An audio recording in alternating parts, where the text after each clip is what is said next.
Okay, so we're holding. Okay, I made the choice that we're going to continue to study in order of the laws of Shabbos. There are some chapters maybe we should skip as being a little more difficult and also maybe not so clear for everyone how it would apply to their performance of Shabbos. But it's short enough that we could get through it in one or two classes and we'll move forward.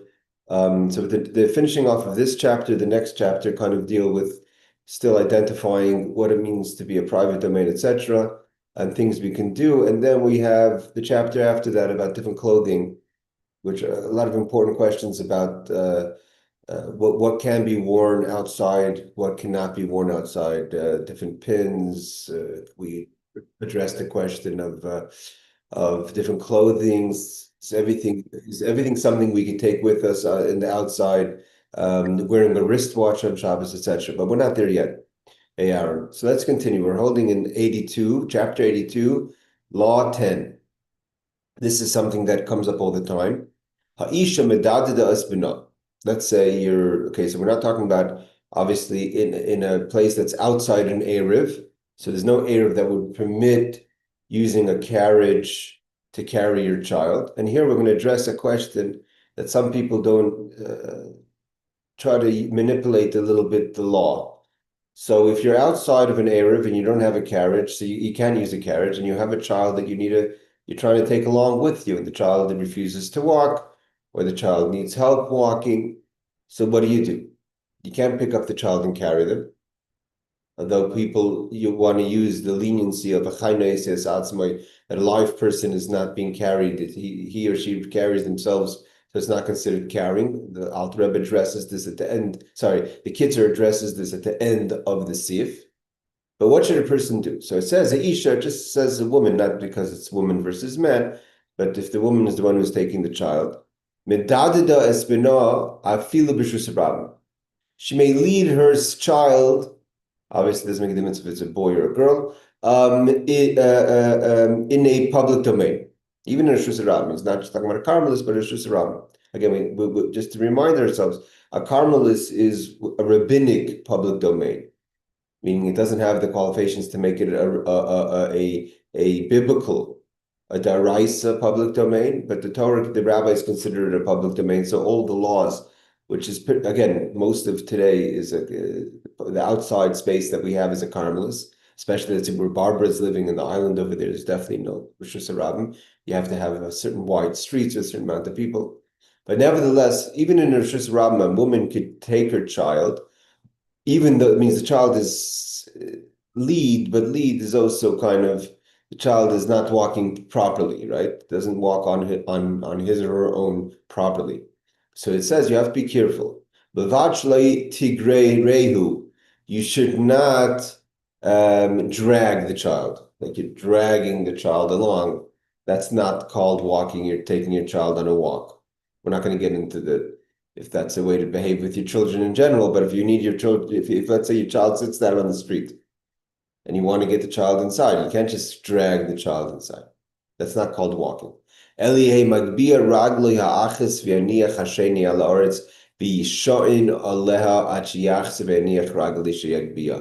have to just literally help the child walk foot by foot, and supporting oneself. Visha means to support oneself on that foot until you put it down, and then you pick it up and you support yourself on the next foot.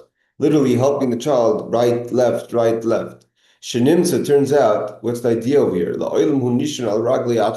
least the child is always is balancing him or herself on one leg at least. Not that you're dragging it. When you're dragging a child, if you let go, the child falls. At least there's some support that the child is contributing to this movement. So it's nishan al ragle achas, at least leaning on one foot.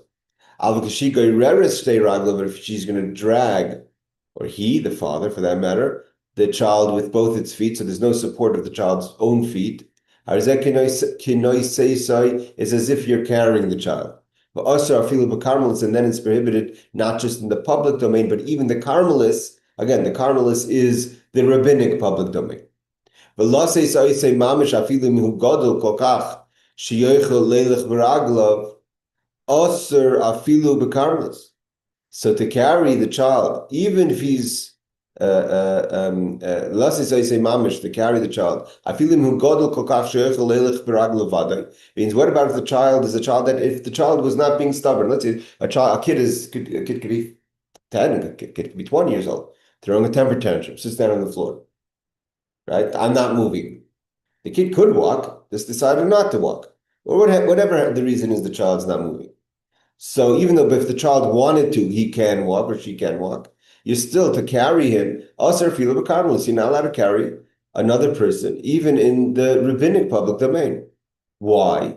He says, "Sheloi omru hachaynoisei es atzmai eleliftim mechatas." This that we say, the rule that carrying a live person.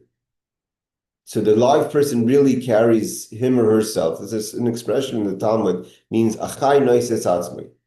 One of the we see that literally, if you hold a live person, it's easier to hold a live person than if you were to hold, unfortunately, a corpse. Someone passes away, they become very heavy. And that same person, if you're holding them while they're alive, they're lighter. Why? Because there's a rule, achai noises atzmi. The person who's alive really carries themselves. You're not holding the full weight, even if the person has nothing to support themselves on. They're not on like one leg on the floor. If you literally take your child and put him on their shoulders, there's the concept of a live person. Kind of the weight is not totally on the person. That's just the way it is. So there's based on that. There's the idea that you're not obligated a chatas, a sacrifice, a sin sacrifice for violating the Shabbos if you carry someone on Shabbos. But the Kitzur says that only exempts you from the sacrifice. But still not permitted rabbinically to do it. So biblically, you haven't desecrated the Shabbos, but you're not allowed to carry someone. So if you're going to drag the child, that's so yes, you won't have to bring a sacrifice for violating the Shabbos, the chatas, the sin sacrifice, but it's still a shvus, it's still prohibited on Shabbos. And even if you're going to say that 1 second, a karmelis, it itself is not really a public domain, it's only a rabbinic public domain. Nevertheless, the shvus is also prohibited in this case. You're not allowed to carry, even in a non-regular public domain, a child, even though you won't have it. 1 second, Aaron, you won't have to give a sacrifice, but still prohibited to do in Shabbos. I remember once in Seattle, I was walking in the street, and this person was, before Seattle had an Erev, the people that were Shomer Shabbos, carrying a child on his shoulders, and he told me, he quoted, but the Kitzur is saying right here, I'm not carrying, the kid carries himself. But he says clearly, that's only that you don't have to bring a sacrifice. But he says, and tzrichim lahaz l'rab, you have to tell people about this. Why? A lot of people make this mistake. And he quotes Shulchan Aruch Shalatanya, which is the Alter Rebbe, Siman Shin Ches, which is chapter 308, Sif Law 81. And he also says, look in Shuvas Akiva Eger Siman Chav Ches chapter, the response of Rabbi Akiva Eger is also an Achron who lived in the times a little bit after the Alter Rebbe, in Siman, in chapter 28. Yes, Aaron. Okay. What if it's an adult, they want to go to shul, but they can't walk? And you got to do a wheelchair, or you have to help them by carrying them, but you in some way. Again, it's a good question. But from the law in the beginning of the law is, he's obviously describing that the kid is kind of not really walking. Like if you hold the kid's hands and you say right foot, left foot, right, there's a lot of support on you. But he says at least there should be 1 foot of support. If you have to drag or hold, so he says it's prohibited. You're not allowed to carry someone. Now, obviously, if we're talking about a medical emergency, we're talking about taking someone that's in a situation that it's dangerous for the child to remain or the person to remain. But just to take a person to carry a person to synagogue, if there's no pikuach nefesh involved, it's not life-threatening or dangerous situation. So okay, let me give you this. example. There's a guy I know, and if he puts pressure on his legs, they'll crack. He has his bone disease, so he can't walk. He has to be in a wheelchair, but he is kind of Hasidic, so he really wants to go to shul. Yeah, but So I'm asking you. if he lives in your area, Mr. Rabbi, as an Erev. Yeah, no. Well, he lives in Borough Park. Borough Park doesn't have an Erev? Borough No, Park has they do, but I'm not quite. But I know that I'm just giving you the example. But there's Noah Roof. I want to use him as the example for Noah Roof. Again, if there's no eruv, you're not. I mean, you're violating the Shabbos. He says clearly it's a shvus to shvus. Even let's say Borough Park, Brooklyn is questionably a biblical public domain. We discussed this. Ocean Parkway. These are big streets. Eastern Parkway. So there's a lot of people who feel that there should never be an eruv in Brooklyn because it's such a large public domain. But let's talk about it. Let's say it was a Carmelis even. Carmelis again doesn't qualify as a biblical public domain, but it's considered rabbinically public domain. So in the case if it's not life threatening, then for to carry the person, if again today they've invented. We spoke about it, Barbara, before. We spoke about the Shabbos electric vehicles. They have vehicles like a kind of for people that are not mobile on their own to use. I see it in Yerushalayim being used, and it's made by I think the Hartman Institute that has it in a permissible way for Shabbos to use these kind of electric vehicles, but it's Shabbos permitted. It's allowed to be used. But just to carry a person, that's not an electric vehicle, and that's a problem. Yes, Barbara. I was just going to ask if a person's on a wheelchair and there's no roof, to have him in the wheelchair and push him, that's the same as pushing a baby in a buggy, isn't it? You can use. It is, but it's not allowed. The people when you see people pushing in a buggy, it's because they're in a roof. Right, that's what I mean. I mean, you couldn't push somebody in a wheelchair outside in a roof. If they're in a roof, then you could push it. Yeah. Well, you say to me that you have a roof.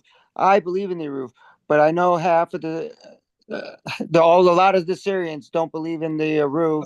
Okay, but then if there's an Eruv up, and let's say the healthy community members of the community don't use it, I'm quite certain that in certain situations the rabbi may say, in your situation you could rely on the Eruv. No one's saying that the Eruv makes it as if it doesn't exist. They're just saying they don't hold by the Eruv, right? But if a person halachically, there's the Eruv is a kosher Eruv. So the question is, if you hold by it, if you want to use it, that's another question. And it could be the rabbi in the Syrian community would say, if a person is sick and needs to get to shul and wants to go to shul, in this case they should rely on the Eruv. But if there is no Eruv at all, nothing to rely on, it's a question of a public domain or a carmelist, to push in an elevator in a wheelchair is not allowed. Again, unless it's in a situation where the person it's a medical emergency or something that has to be taken care of. Now, if there are situations where people will have, when again we discussed it before about having Gentiles push children in a carriage on Shabbos, which when there's no Eruv, we discussed that before, and we brought down what the rabbi of Crown Heights spoke about that. The same would apply, probably even more lenient when it comes to people in a wheelchair. I mean, a person in a wheelchair who wants to go to shul will be different than a child going to shul or going out to eat on Shabbos. Although there's shalom bayis and although there's simcha and all the things that applies to Shabbos. But I think that in a wheelchair would be maybe a little different, having a Gentile push outside the Eruv. But again, it comes to the same similar question. Okay, so in footnote number 21, he just quotes the source about the idea of a child. It's just like carrying him, which is forbidden. He quotes Masechtas Shabbos, Tractate Shabbos 128. It's footnote number 22. Carrying a child outright, even if he is big enough to walk by himself, is forbidden, even in a carmelis. Okay, so he says, again, and he says that people make this mistake.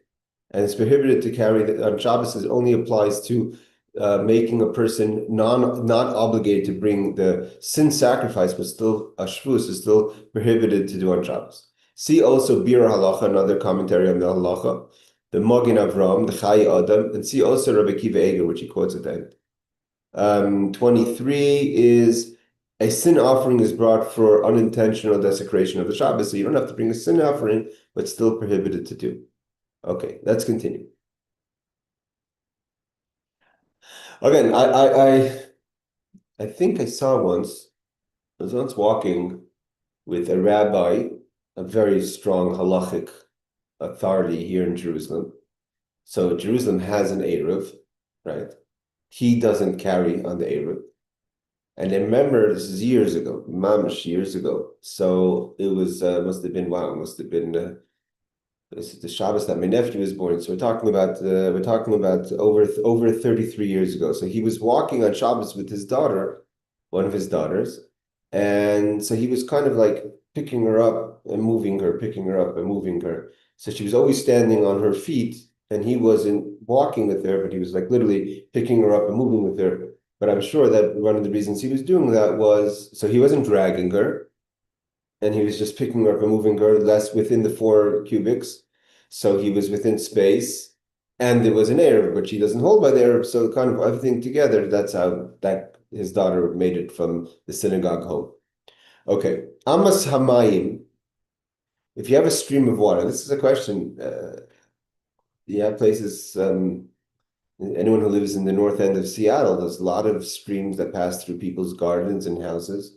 So what happens if a stream passes through your garden? Amas Hamayim, the Hariveris B'tech Chatzor goes through your garden. Also, the Malas Mayim, and you're not allowed to take from the stream out and let's say you want to fill up for drinking water. You're not allowed to on Shabbos. So you're in your private domain.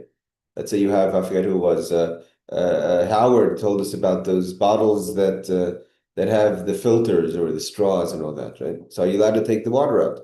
So he says, let's just see the footnotes over here.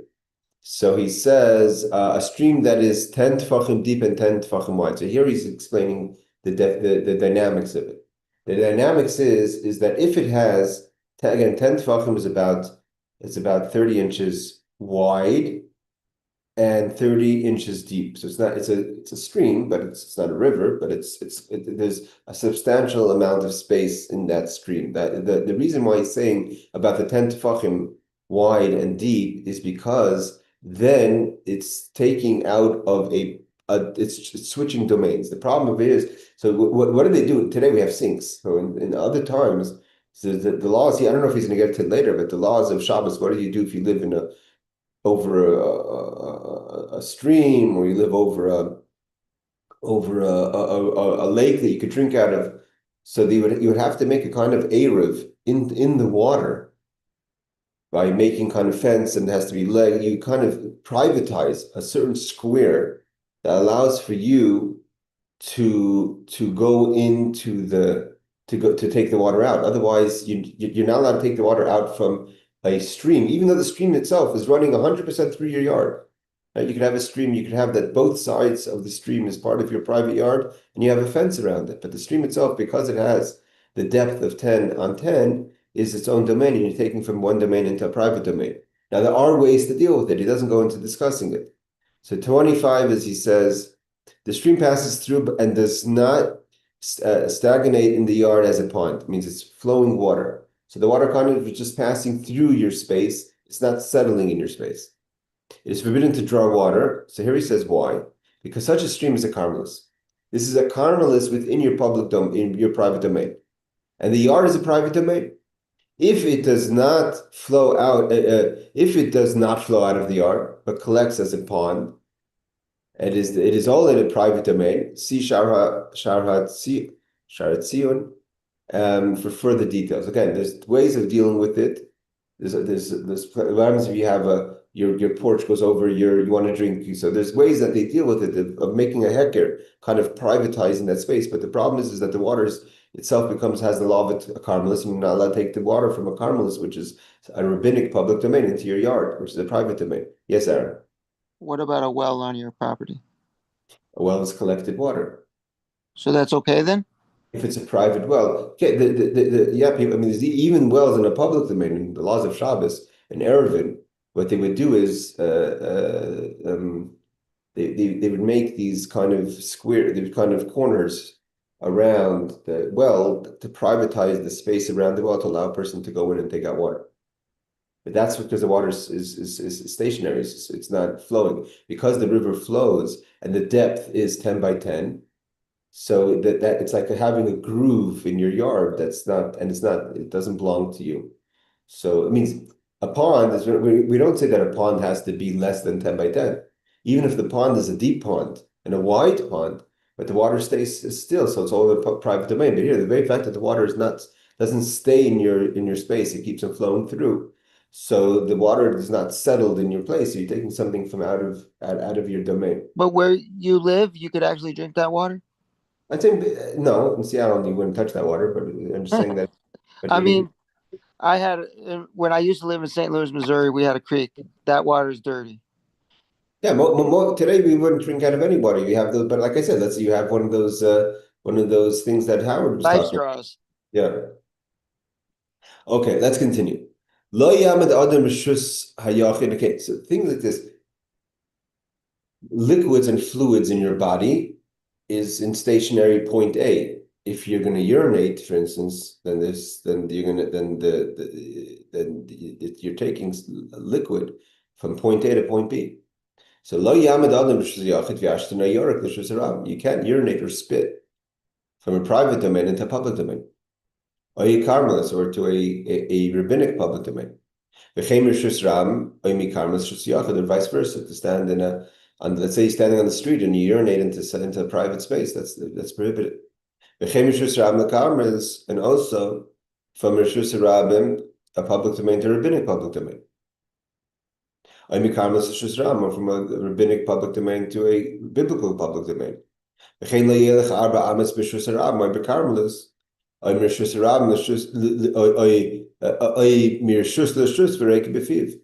not allowed to walk if you have. Now this can happen sometimes. You build up phlegm in your mouth. Okay, not to be too crude, but you build up phlegm in your mouth, and it's in your mouth. It's kind of separated already. It's not part of your body, so to say. So then it's as if you're carrying something through your mouth. 4 cubics in the public domain, you're not allowed to. You can't carry phlegm or spit in your mouth and walk into a private or to a public domain from it to change domains. So there's and you have spit or phlegm in your mouth. So he says, if the saliva has already been moved from one place in your mouth to another, so it's kind of separated. Okay, a person doesn't have to totally cleanse themselves from any liquids. It doesn't say anywhere that if a person has to go to the bathroom, you can't continue to walk in a public domain because you're carrying the urine. That's obviously there's fluids in a person's body. But once the fluids kind of enter your mouth, you could move it from place to place in your mouth, that could happen, spit or phlegm. So then you cannot walk 4 cubics in a public domain. Okay, let's see the footnotes. 26, I believe, 27. So he says, okay, he quotes the source for that. The saliva has been moved from one place in your mouth to another. He says, since it's already it's ready to be spit out, it is considered as carrying. So says the Rashi in the Talmud Eruvin.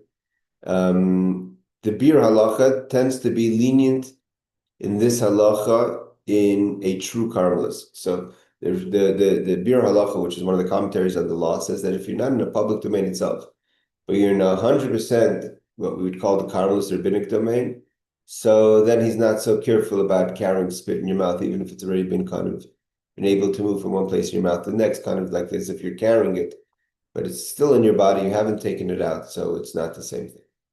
Let's finish the last law of this chapter. Okay, this is again, these are laws that if you were to learn them in the Rambam, or if you were to learn them in the Shulchan Aruch, these are major laws with a lot of details. He's just giving us, again, you have to remember what we're learning is the Kitzur, the short version of the law. So like the law of the river, of the stream passing through has a lot of details in it, but he just kind of gives us the short version Bottom line is, if there's a stream passing through your house that has X amount of, it's 10 tefachim by 10 tefachim, then you can't take the water out. Same thing as this final law over here deals with the law of, it's a question, right? Of drainage, sewerage, right? The sewers, when you flush your toilet, you're flushing water from a private domain to public domain, right? The liquids are flowing out through the drains into the sewer, right? So it says, "Mutter lishboich shoifchim bechotzer sheish boi arba amas al arba amas alpha pishiyos and shusrab." Let's say you pour wastewater on your, let's say, your front yard, and then it's clearly going to continue to drip, to pass through out of your yard into the public domain. So you're literally moving the water from the private domain to public domain. As long as there's a 4x4 space, 4 amas, 4 arm lengths, like 12, what do we say, about 12 feet by 12 feet. So it considers as if it's already settled in the private domain of your front yard, and on its own it moved out to the public domain. And it's not as if it came from your koach, from your strength, that you put something out. You can't stand by your door and pour wastewater into the public domain, because then you're transferring the wastewater from the private to public domain. But if you pour it out in your front yard, and there's enough space in your front yard by 4 amas by 4 amas, and it continues to travel out to the front to the storage, that's not a problem. Again, these are laws that are he says it in 4 lines. There's many details in the Rambam regarding this, but this is the basic idea of it. And based on this is how we flush the toilet, etc. Any questions before we move to the next chapter? Excellent. I don't have a lot of questions today. Okay, let's go to chapter 23. I was considering not to learn chapter 83, and skip to 84, but we're going to do it. Okay. Again, these are laws that again are brought out in detail, but this gets into the question of, is every location, every place of able to be made an Eruv? Could you privatize any space? That's the basic question. And if I remember, I was walking with my brother-in-law once, Rabbi Farkash from Bellevue. Barbara may know who he is. When I asked him if he's going to make an Eruv in Bellevue, he's saying one of the problems with Eruv is the parks in Eruv. The park in the Eruv it's not so simple to privatize a park. And if the park is a certain amount of space, it breaks up the space of the Eruv. So this kind of tackles that subject, but this is usually kind of an idea where basically, let's say you were in a desert. Could you just square off a huge amount of space and say that this, could you just, like the classic case in the Talmud is, could you just take a valley and turn it into a private domain? How many people have to be in the valley for it to be able to, if I lived alone in a valley, I just, if I lived in Montana somewhere, out and my property has tremendous acres and acres, right? I know all the Midwest, right? And can I just privatize all that space and then carry anywhere I want in my yard? I could walk for miles, you can have properties that are huge. It's private, it's your private property, right? You have a sign, private property, don't trespass. If I made an Eruv, a fence all the way around my property, is it all of a sudden an Eruv I could carry in it? Right? If I'm in Texas somewhere, there's huge lands where the cattle is feeding. Is that I just carry there? If I privatize that, if I put an Eruv up in that space, so it's not so simple. So it says like this: Hekev mechitz is the taltim socha. What does it mean to create partitions to privatize the place to be able to carry it, i.e., make an Eruv? Loi mahani, it doesn't help. Ela keshehukav ladira. You can't just privatize any space. You have to privatize it for living. That I'm making this a livable space. And it's part of my living space. What defines living space? If you build a house, you have a door. And outside that door, you put walls, you put separations. Like people have in a chutzner in the house, you have a yard in the house. So you have a living space, and you're extending your living space. So even if the yard is very big, it's not a problem. It's a private domain. If you're private, if you're fencing in a space, not as part of your living space, you're just fencing off a space, a yard, a field that's not connected to living. Going ganus pardes, like I said before. If you have a garden, or an orchard that has no connection to living space, it's private. You own it private. You have the right to put the partitions. It's not like you have no right to do it. You could do it. And there's plenty of places, literally, that you go out, not connected to living space, that has fences around. It's a kosher Erev. Can you carry them? The only reason you have the mechitzas is to protect your privacy. No one should go in there. No one should take things from there. Then it depends how big that space is. If it's not bigger than base saw, which we'll learn what that is in the next law, then you could fence it off. If it's too large of a space, then we'll learn how large that space is, and FYI, it's not so big. Is dinika karmelis? It's still a karmelis. Again, this is why when someone says when you quote the law, people say, "I don't keep the erev." This is not an erev is not specific. So again, we're learning the Kitzur. We're not going into the laws, all the details of erev. But again, if you were to live, I don't know, Barbara, you live in a more kind of a quiet place on the island.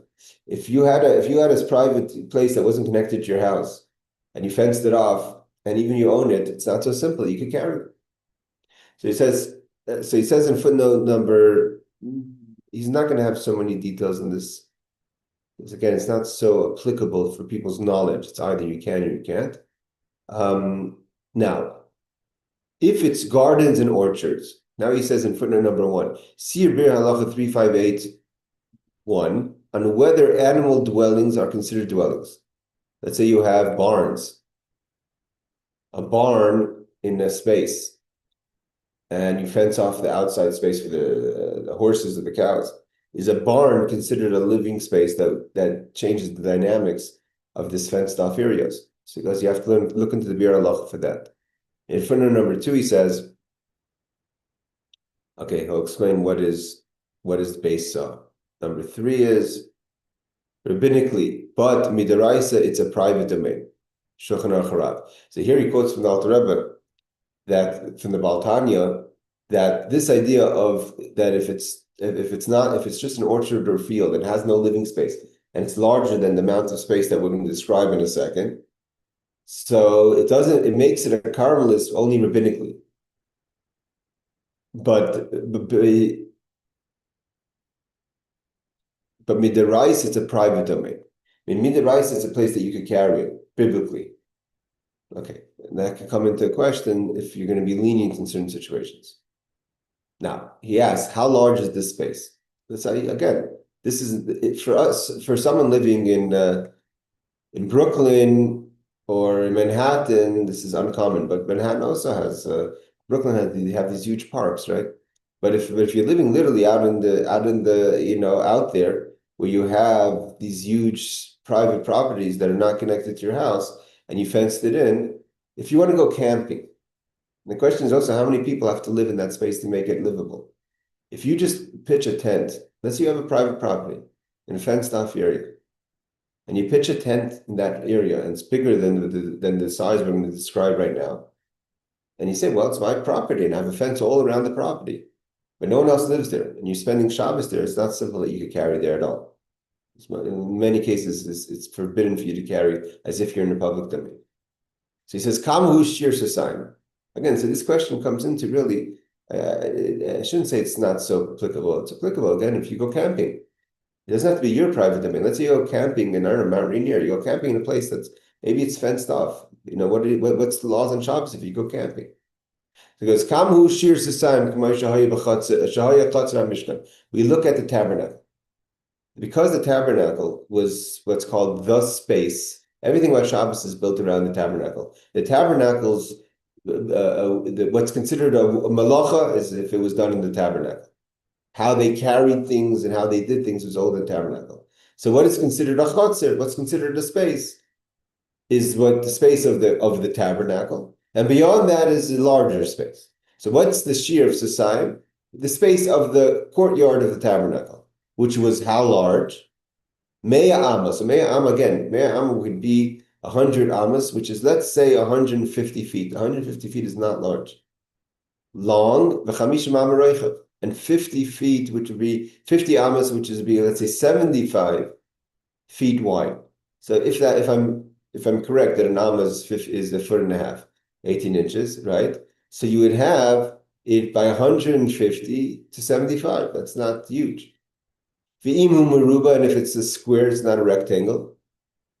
So oile b'cheshvan shivim amma v'arba tvachim al shivim arba arba tvachim. So we lose from the length and we broaden the width. So it becomes 70 amas and 4 tvachim by 70 amas and 4 tvachim. So so again, if it's a square, it has to be 100 by 50. 100 amas by 50. If you're a square, so you lose from the length and you add to the width. Uba amas shalanu, it says when our amas, it is chamishim v'shalesh al chamishim v'shalesh ma'at yoser. I'm not sure what he means amas shalanu. And footnote number 4, he also says the author's intent here is unclear. Whatever, but let's just use the space of 1.5 feet per amma. It could be a length of 150 by 75. If you're squaring it off, it would be close to 100 by 100, right? A little larger than that. What about if it's a round space? So again, in halacha, the question is, how do we look at it when you make a circle? Does the boxed in space have to be outside the circle or inside the circle? Which means that you would have more space for the parts, the circle, the rainbow parts that are outside the square. Does imhu amakim ogul or b'shar tzir or other shapes? Tzrichim gankin lachshiv kein shiala b'tishboiris meruba chameshes alafim amma. He goes, we're talking about it has to fit in 2 square 5,000 amos. So 150 by 75, 100 by 50 amos is basically square 5,000 square amos. So whatever it is, it's 5,000 square amos is the place that you could fence off. Beyond that, you can't fence it off. It doesn't help to fence it off. Okay, let's skip the parentheses. Let's say it's more. The length is more than double the width. Even if it's just by 1 amma more than double, because 100 by 50 it's double, right? As soon as you go out of the space of what's considered the tabernacle space, so even if, let's say, if it's more than double the length and the width, then again it's a problem. So anything outside of, let's just say 5,000 square amas, let's say 7,500 square feet, beyond that cannot be fenced off. It doesn't help if it's private property. It doesn't help if you put a fence. You still cannot carry in that space if it's not a livable space. Okay, let's do footnotes over here. 4. There's not a lot of footnotes in this because the author's intent here is not clear. Okay, 6 is, however, if the length of the area is more than twice its width, even if only by 1 amma, 6. He says, if it's less than 1 amma longer, it is valid. It has to be, means it can't, even if it's, let's say, 100.5 ammas by 50, it's not a problem. It has to be 101. 7, he says, then it's considered as required more than 2 saw of seed. He says, this is true only if the area is base sasayim. If it's less, you may carry there regardless of the length. Prima Godim. So here he asked the question, what about, I don't have 150 feet by 75 feet. I have 50 feet by 20 feet. So 50 feet by 20 feet is much longer than the length is more than double the width. But it doesn't have 5,000 square feet in it, or 7,500 square feet. Is that a problem? Because it said that it has to be like the layout of the Mishkan, where the Mishkan, the length was double the width. So if the length is not double if the length is more than double the width, but smaller than 100 by 50, which would be 5,000 square amas, So then he quotes the different various halachic authorities that says it's not a problem. If it's basically if it's less than 5,000 square amas, then it's not a problem. Okay.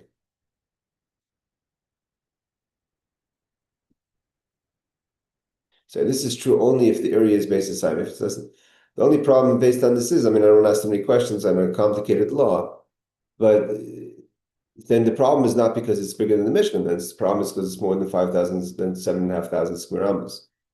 But let's just put a pin on that. Okay. Let's just try to get a basic idea of these laws. Again, because it does apply anytime you're in the outback, if you're outside of a regular city. The difference is that if you're in a city, there's livable space. It's very hard to find yard space that's not part of livable space. But again, there's plenty of scenarios outside of city. And like I said, my brother says that parks do create this problem. So Makim Shemukav Shalayim L'Shem Dira. Okay,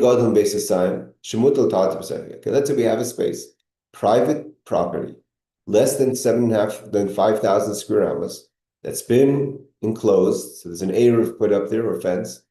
So it says that you're allowed to carry it. Okay, because we said you're allowed to.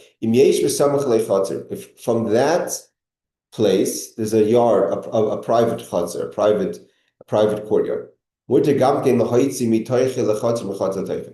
So what would be, I don't know how you would call it in English. He says, so if you have a space of base saw fenced in that you're allowed to carry, and if there's a courtyard next to it. So the courtyard is a chutzner is different than the orchard. Let's say you have a house, in front of the house is the courtyard, and then there's this orchard, all private, owned by you. So the courtyard is the fenced-in space is less than 5,000 square amas, so it's private and you can carry it. Now you have a chutzner next to it. It's also your private domain. Can I just carry from my courtyard to my orchard, right? So then he says, it's not transferring domains. It's all within private domain. If you have, let's say, things that were over Shabbos in the orchard, you want to bring it into the courtyard or vice versa, kalim, movable objects, so you're allowed to move it. But you can't take things, this is where it gets complicated. Private domain, the laws of Eruv is not so simple, even if it's a private domain. So let's say I want to sit and have a picnic, walk through my house to my courtyard, to my orchard, and sit down under a tree and have a picnic. I'm going to take a basket of food. So is that you're not allowed to? The house, although it's all private domain, private property, but from the house, things that are in the house to go into the chutzner, it's not always so simple. It's going to the laws of Eruvin. It's even though it's all private, but it's not one domain with the house. The vessels that are in the orchard that's been fenced off halachically, and it's okay. It's not too large. You can't bring it from the orchard into the house. And things in the house, like I said, your picnic.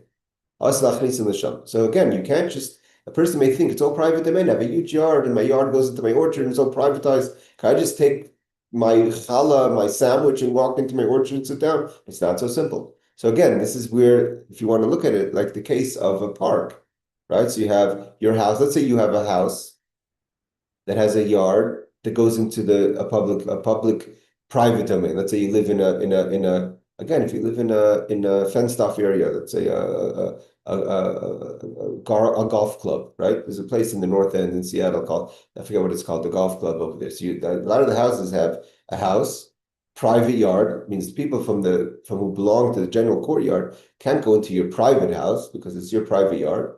You can't just set up a barbecue in there. It's your private yard, but it goes right into the public yard. It's not so simple to take things from your house and go out to the public yard. That's why people, when you say, again, people say we don't hold by the air, this is where things get complicated. Because even though it's all a private domain, so then the question is, can I take things from my house and just carry it anywhere I want throughout the area? Okay, so he's not going to even bother with footnotes on this. He's just going to let it sit as is. Let's do one or two more laws and leave for questions. How many laws is there in this? Oh, I'm going to actually try to finish the paragraph, the parak.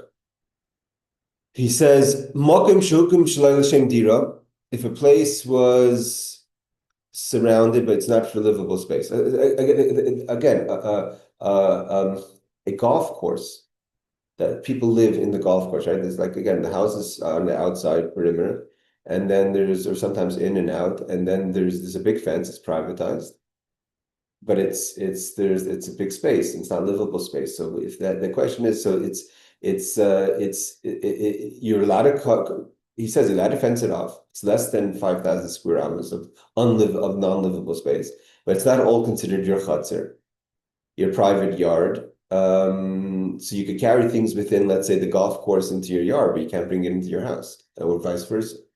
So now he says, "Makom shehukim shalai l'shem dira." If you again have a surrounded space, but it's not for living, it's an orchard.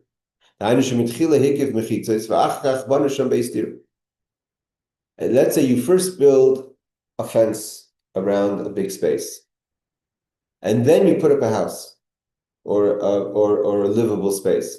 Or you open up now, then now you're kind of connecting your house to the space, so it's kind of an extension of your house versus just being a closed off private domain. How do I now turn it into a place that's been surrounded? It means if you create the Erev before you create the livable space, that's the question. So the Erev is around the whole place, which basically means if I let's say I have enough, because in the laws of how it works in an Erev in these places is, let's say 3 people live. If 3 families set up a tent in this closed off space, that's basically enough people to make it a livable space. But let's say you come there on Friday, you have a fenced off area that you own, private property. No one lives there. It's been fenced off before, no one lives there. And now you decided to set up camp there. So the Erev came before the livable space. You didn't privatize a livable space. You privatized an orchard, and now you want to live in it. So what do you do? Matakanta, how do you make it into an Erev that's been created to close off a livable space? Lasas mukif l'dir, that should be that it was created, the Erev was created as an Erev for livable space. So you can't just, again, if you were to go into a private area that's been fenced off, and you move in enough people to make it, again, you bring in a 4, I think it has to be 3 people. You bring 3 tents, 3 people, you set up camp. So you say, well, it's a private property. It's been fenced off, even though it's more than 5,000 square hours, it's been fenced off fine, and now it's livable space. So it's fenced off livable space, but it wasn't fenced off to make livable space. You made a livable space in a fenced off area. So you can't, he says, what do you do? So you can't just like make a abracadabra. You have to yifritz b'machitzas makom yasramas. You have to break the fence more than 10 arm lengths wide. So you're basically breaking the hekef. Let's say you have a very large space. So 10 amas is not so big. You take down 10 amas of the fence. And then it's ki 10 amas chashuvas kepesach. You also can have a pierce, because up to 10 amas it would be a door in the fence. Then you haven't changed anything. To make a door in the fence, you haven't changed anything. But if you make it wider than 10 amas, then you broke the surrounding space. It's a pierce, it's a breakthrough. When ispatel mechitzas, now the mechitzas is no longer a kosher for an Erev, and when you put it back up, avachach yigderois, again, it doesn't have to be so dramatic as a fence. You can have the sticks and strings as well. Let's say you have sticks and strings around the private domain, and now you want to set up a camp. You cut the rope by more than 10 amas and put it back up, rope it again, and then you roped around the living space. Then it's considered a place that's been surrounded. First comes the livable space, then you've surrounded the livable space. Are there any questions? Okay, I think we're going to just do the footnotes on this and maybe open to questions. We'll have to finish this chapter next week and go into the chapter in the middle of the class. Okay, if you fenced around the space with partitions, from the Kitzur Shulchan Aruch, it seems that this holds true even if you fence the area with intention to build or open up the house. Meaning, let's say the builders build the fence before the house. but you really have intention to build a house. It wasn't like you fenced it off as an orchard and decided to set up a tent, like I gave an example. You literally fenced off a space that you plan on putting your house there, but you didn't build the house yet. You put the fence up before the house. So if he says from the Kitzur, it seems that this is true even if you fenced in a place that you intended to make livable space. The Pri Megadim and Shulchan Aruch Harav support this view, and he says that the Pri Megadim, which is one of the main authorities in Halacha, and the Alter Rebbe Shulchan Aruch agree with the Kitzur, that that's considered a fenced-in, non-livable space, even if your intention is to make it livable after you put up the fence. But the Mishnah Brura, the Chavetz Chaim, tends to be makel. He's more lenient that if your intention of this fenced-off space is to make it eventually into a livable space, then it's not the same thing. The Shar HaTziyun quotes Rishonim and Achronim to the effect. So there's different views about this. If you fence off a face, an intended livable space before you make it an actual livable space. Footnote number 9 is the Mishnah Brura. He quotes for other methods, which is other ways, and then just breaking more than 10 amas. And then you repair the fence, or you can make a tzuras HaPesach. There's another way to do it is he says, but if it's more than that, is considered a break whereby the partition will be nullified. After that, if you repair the fence, it'll be considered a fenced around dwelling place. Or you can make it tzuras HaPesach. You can make okay, before he said it, you can't make a tzuras HaPesach. All right, we'll leave that number 10 open. Any questions on this? Or do you guys want to try to finish the chapter? All right, let's just go further. We have 10 minutes. Let's say you have a large space. It's more than 5,000 square amas. But not the ba'ilanis. And I put in trees. I feel in Muruba, I put a lot of trees in it. So if let's say you fenced off a livable space, very large yard, and then I put a whole bunch of trees in it, kind of making it like an orchard. So the trees don't make it a non-livable space. That's part of what a person likes. A person likes to take part of their yard is to have shade. So this is part of the livable space. But let's say you have a very big yard. Let's say, again, this is applicable to today. You have a huge yard that's been fenced off as a livable space, and now you want to make it into your garden, where you're going to plant things. You're going to plant vegetation. You want to make a huge garden you're cutting off a big portion of it, turning it into a place that you want to plant your vegetables. Zaras Boizraim, you want to put seeds. If let's say you use most of your yard that's been fenced off for living to now be used as a garden for planting, even if it's not in one place, but most of the yard, all around the place, you have a little patch of vegetables over here, and a little patch of carrots over there. It's not organized. It's not like you cut off the whole northern section of it, which is a majority of the yard. Now that space is no longer a fenced off livable space, an extension of your house. It becomes a gina, a garden, a planting garden. And now if it's too large, you can't carry it in Shabbos. So it means if you have a very big space and you turn it into a garden, it's a majority of the place becomes a garden. So it's now considered a non-livable space. You can't live in the garden. It's your field that you grow things. But if it's not the whole yard, but it's just a small part of the yard. If the part that you're planting, let's say you have you have 100,000 square amas, let's say, of your livable yard, and it's an extension of your yard, but you cut off 15,000 of it for your field, for your growing vegetation. Then even though it's a large space, but it's not as large as the yard, it's a minority to the yard space. So the yard has been fenced off for living, so it's still a livable space, and you can carry in the whole area. It's still nullified to the garden, to the yard. אבל אם הוא יויסר ביססיים במקום אחד, אם זה במועט החצר, אם הוא פחס, sorry. Let's say this again. אם זה ברבע חצר, אפילו אין במקום אחד מפוטר. נספת בזה אדיר וחשוב וכגינה. Even if it's spread out, if it's a majority of the yard turns into a garden. אם זה במועט החצר, let's say it's only a minority part of the yard. אם הוא פחס in basis time, if it's less than 5,000 square feet of the yard becomes a garden, then the garden is nullified to the yard, and it all has a din of a yard. But if your garden within the yard you've fenced off, even though it's a minority, but it itself is larger than 5,000 square amas, 7,500 square feet, is the place that is your garden, that you're planting things becomes like a public domain. And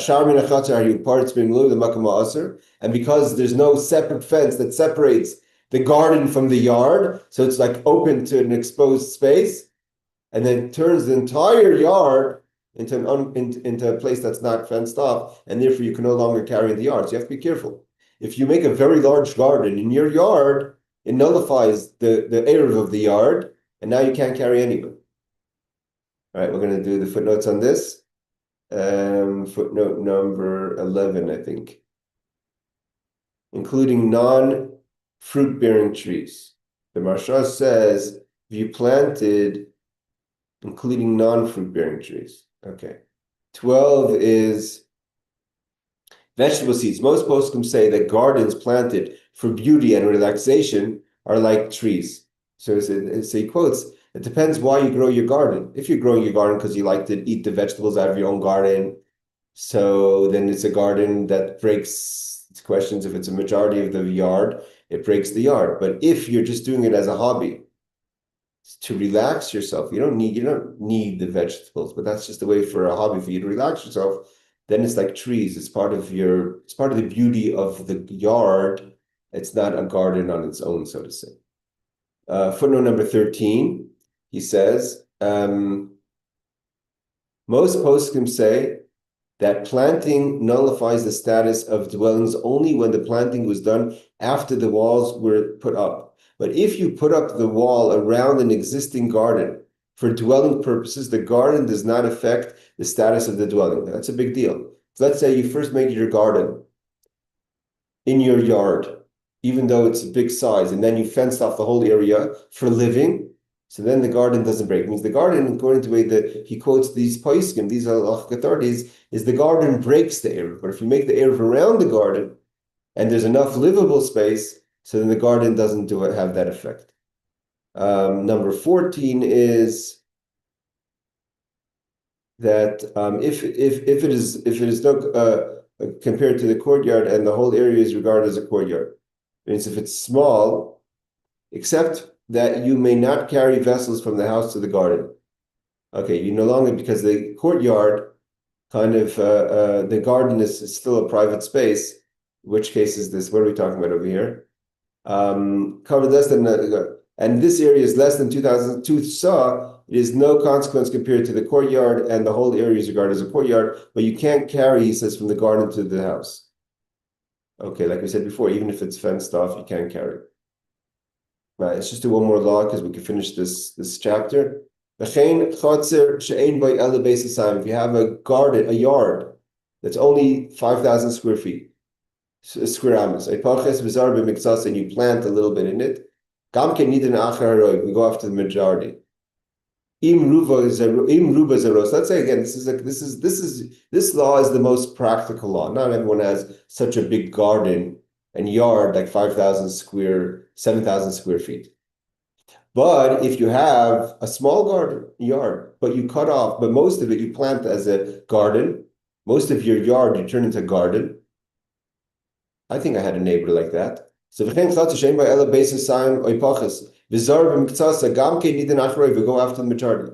If most of your yard turns into a garden, a vegetation garden, you can carry in there because it's smaller than a base saw.